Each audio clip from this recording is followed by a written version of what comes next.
A few days ago, I saw this post floating around social media, and as you can probably imagine, it inspired no small amount of debate. It's the usual edgelord, Batman should be darker horse crap that people who don't actually understand characterization like to spew all over the internet. And I could explain to them that Batman at his core is a small child who saw his parents die in front of him and never wants to see anybody die ever again. And that's why it would be completely out of character for him to kill anybody, even the Joker. But everybody else in the comments already did that for me. So instead, let me take issue with this guy's use of the term plot hole. Plot hole is one of those phrases that people have thrown around the internet so much that it's in danger of losing all meaning, like gaslighting, hypocrite, literally. But like all of these terms, plot hole has its own actual definition, and using it just to complain about any story development that you're unhappy with cheapens the word. A plot hole is some sort of a development that goes against the established canon of a story or a franchise without providing adequate explanation. For example, the Star Trek Voyager episode Threshold established that it's impossible for anybody to travel faster than warp 10 without turning into a salamander. I know it was a terrible episode, but that's not the point.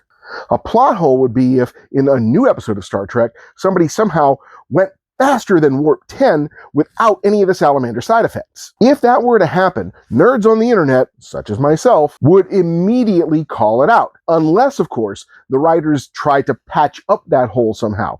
Maybe they'd explain that some sort of new hyperspace phragostat had been invented, which prevented the salamander effect. Maybe we see a whole world of salamander people created by their various attempts to get around this problem. Something to fill in that hole would be necessary. Call it plot asphalt, if you will. Now, this guy here seems to think that Maz Kanata having Luke Skywalker's lightsaber in The Force Awakens is a plot hole. It's not. It's an unanswered plot thread that's left dangling.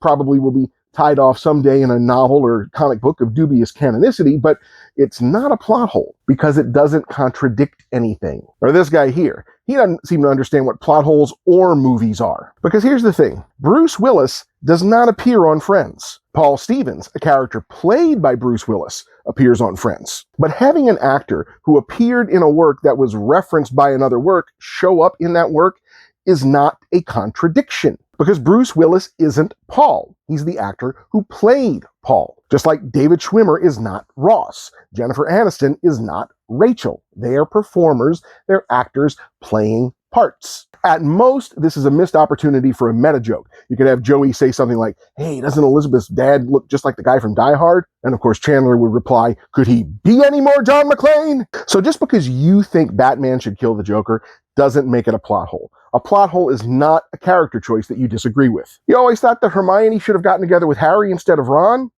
Not a plot hole. It's not even something that you think is out of character. What do you mean the other Ghostbusters didn't believe Egon before he ran off into a farm in the middle of nowhere? Not a plot hole. And it's definitely not something that just goes against your headcanon.